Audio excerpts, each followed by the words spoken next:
yung gym din? 6:36 kanina. Excuse me po, saan po yung gym niyo po?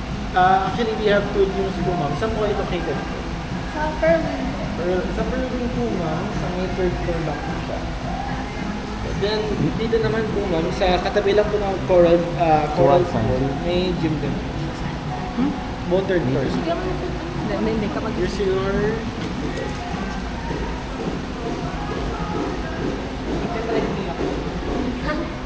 Sige, pwede.